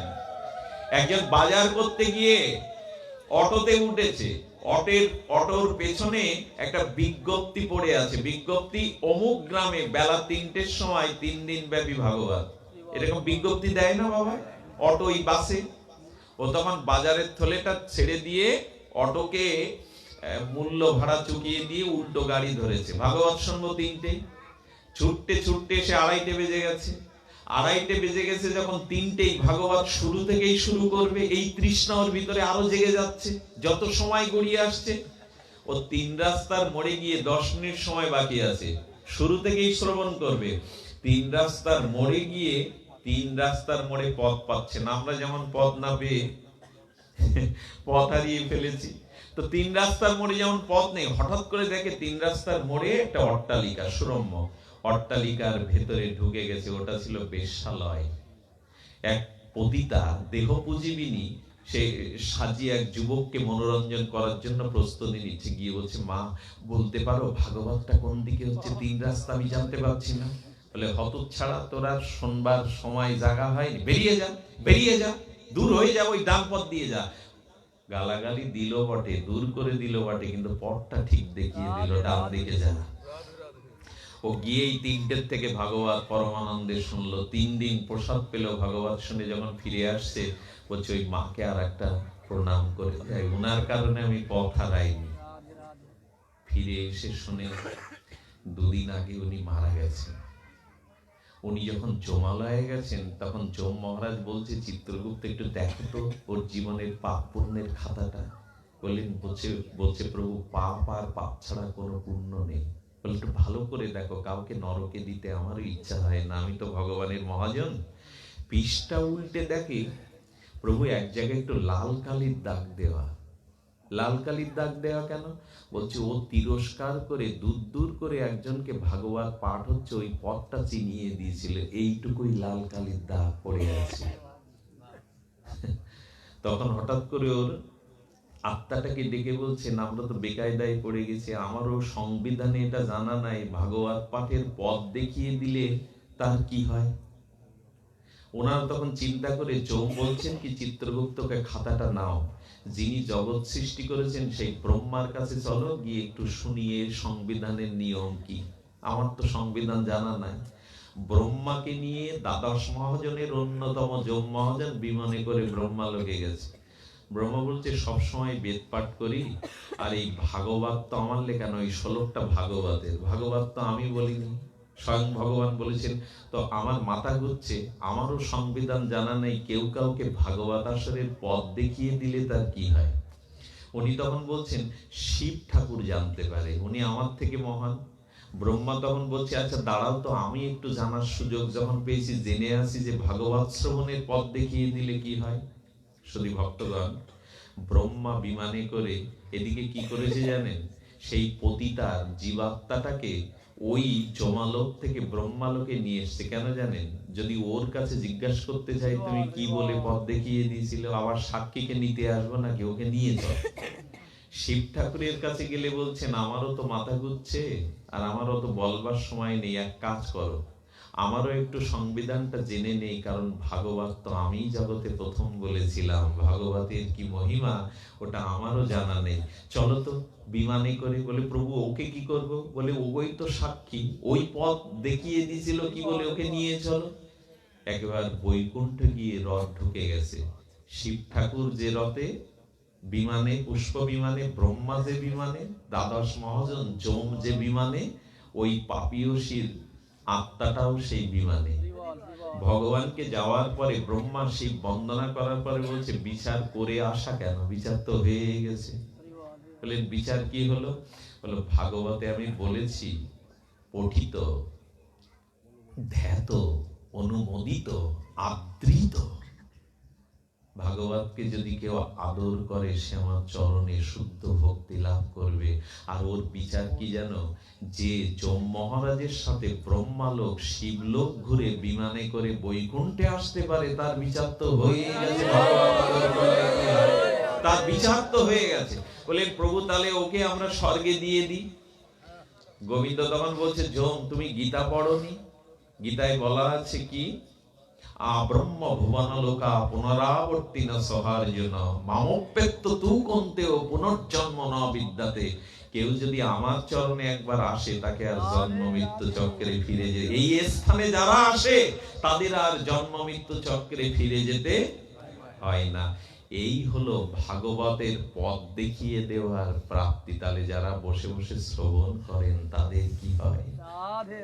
দেবর্ষিবাদ নারদ বললেন আপনি ভাগবত শ্রবণ করুন, ভাগবতকে আদর করুন। সদ্য পুনাতি বিশ্ব দ্রবীয়পি, সারা বিশ্বের শ্রেষ্ঠ পাপী হলেও সাধু মুখে ভাগবত শ্রবণ করলে গোবিন্দ চরণে তার প্রেম ভক্তি হবে, ভক্তি হবে। শুদ্ধি ধর্মান ভাগবতং ব্রত যদি বা শ্রুতয়ে ক্ষমাং জয় প্রসন্ন প্রণাম দাস্য আত্মাজ। কি বললেন? হে মহাপুরুষগণ, যে সম ভগবত ধর্মে শ্রী ভগবান প্রসন্ন হন, যদ্যপি আত্মা অজর জন্মরহিত, তথাপি শরণাগত ভক্তকে যারা ভাগবত শ্রবণ করে, ভগবান বলছেন আমি আমার আত্মাকে তার কাছে বিক্রি করে দিই, বিকিয়ে দিই, তারে চিরদিনের মতো আমি বিক্রি হয়ে যাই সেই ভক্তের কাছে। এই জন্য মা ভাগবত ধর্মের মহিমা কি? পুরী ধামে আরতি হচ্ছে জগন্নাথের, সবাই মানব প্রাচীর হয়ে দেখছে। দেখতে দেখতে লক্ষ্য করুন, এক খর্বকায় মহিলা, খর্বকায় মানে খুব খাটো কাটার মহিলা, জগন্নাথের আরতি দেখবে বলে ভক্তি হবে, আরতি ভক্তির আশায় এসে পথ পাচ্ছে না, সব মানুষ মানব প্রাচীর হয়ে দাঁড়িয়েছে। মহাপ্রভু গরুর স্তম্ভের পাশে দাঁড়িয়েছিলেন। ও দিক বিদিক জ্ঞান শূন্য হয়ে করেছে কি জানেন? যে মহাপ্রভু বিষ্ণুপ্রিয়ার মুখ দর্শন করেননি শান্তিপুরে এসে, ওই মহিলা জগন্নাথের আরতি দেখবার মানুষে মহাপ্রভুর কাঁধে একটা পা দিয়ে, পাঁচিলের উপর একটা পা দিয়ে উঠে দাঁড়িয়ে আরতি দর্শন করছেন। পেছনে গোবিন্দ দাস বলছে ওরে পাপীয়সী, হ্যাঁ, যে চরণে লক্ষ্মী দেবীও সেবা কর, তুই তার কাঁধে পা দিয়েছিস। টেনে যখন নামাতে যাবে, মরবী মহাপ্রভু হাত ইশারা করে বলছেন গোবিন্দ ওকে দেখতে দাও, ওকে জগন্নাথের আরতি দেখতে দাও, নামিও না। মাটা আরতি দেখতে দেখতে অষ্টসাত্ত্বিক বিকারে তার দেহ কাঁপছে। মহাপ্রভু দুটো পা জড়িয়ে ধরলেন যাতে পড়ে না যায়। যারা ভক্তির আশ্রয় নিয়েছে ভগবান তাদের পড়তে দেন না গোমা, চরণ দুটো জড়িয়ে ধরেছে। আরতি শেষ হবার পরে সম্বিত ফিরিয়ে বললেন আমি কার ঘাড়ে দাঁড়িয়েছি? ইনি স্বয়ং চৈতন্য মহাপ্রভু। মাটি কেঁদে চরণে পড়ে বলছেন প্রভু এ অভাগিনীকে অভিশাপ দিন যেন অনন্তকাল নরকে। আমি আপনার কাঁধে পা তুলে দিয়ে আরতি দেখেছিস। মহাপ্রভু তখন দুটো হাত অঞ্জলি করে বলছেন দে মা দে, জগন্নাথের দর্শনে তোর ভিতরে যে আকুলতা ব্যাকুলতা ওটা আমার না, এবার দিয়ে দেবা। আমি যেন জগন্নাথকে যখন দর্শন করি যেন আকুল হয়ে দর্শন করতে পারি। দে মা, আমায় কৃপা করে দে। আপনাদের কাছে চাইবো, আপনারাও চাইবেন যেন ভগবান তোমার কথা শুনতে গিয়ে নয়নে দুফোঁটা অশ্রু ঝরে, তোমার কথা শুনতে গিয়ে যেন লোমগুলো খাড়া দিয়ে ওঠে। আমরা যেন ঠাকুর মশার সেই পদ গাইতে গাইতেই ভাগবত বিশ্রাম দিতে পারি। গৌরাঙ্গ বলিতে হবে পুলক শরীর, আর কবে হবে? গৌরাঙ্গ বলিতে হবে পুলক শরীর, হরি হরি বলিতে নয়নে বহে নীর। আর কবে অশ্রু জলে তোমায় ডাকতে পারবো প্রভু? দাও প্রভু, অপরাধের কারণে নয়নে অশ্রু শুকিয়ে গেছে। দাও প্রভু, অপরাধ ক্ষমা করে দুপোটা অশ্রু দাও, যাতে গৌর বলে কাঁদতে পারি। মহাপ্রভু যেদিন চলে যায় সেদিন অদ্বৈতের চোখে জল ছিল না, অদ্বৈতের চোখে কোনো জল নেই। অদ্বৈত গিয়ে বলছে, রাখো, আকাশ বাতাস পশু পাখি কাঁদছে গৌর বিরহে, আমার চোখে জল নেই কেন? মহাপ্রভু আঁচল দেখিয়ে বললেন, অদ্বৈত, তোমার প্রেমটাকে, অশ্রুটাকে আমি আসলে গিট দিয়ে বেঁধে নিয়ে যাচ্ছি। তুমি যদি কাঁদো, নবদ্বীপবাসী মাকে কে বাসাবে? আমার বৃদ্ধা মাকে কে সান্ত্বনা দেবে? তাই তোমার কান্নাটা আমি আসলে বেঁধে নিয়ে যাচ্ছি। অদ্বৈত বললেন, দরকার নাই কারো বাঁচবার, দরকার নেই সান্ত্বনার, আমি যেন গৌর বলে কাঁদতে পারি। খুলে দাও প্রভু, খুলে দাও, আমি যেন গৌর বলে। ভগবানের জন্য কাঁদলে না হৃদয়টা অনেক ধুয়ে মুছে যায়। হালকা একটু কেঁদে দেখবেন, গোবিন্দ বলে চোখের জল সকলের আসে না, যার আসে তার হৃদয় বিধৌত হয়ে যায়। তাই বাবা উনি বলছেন, অদ্বৈতের গিট খুলে দিলে ধুলায় গড়িয়ে অদ্বৈত কাঁদতে শুরু করলো গৌর গৌর বলে। আমাদের এই মা, আমি দেখেছি যিনি অনুষ্ঠান দিচ্ছেন বাবাজিকে আমি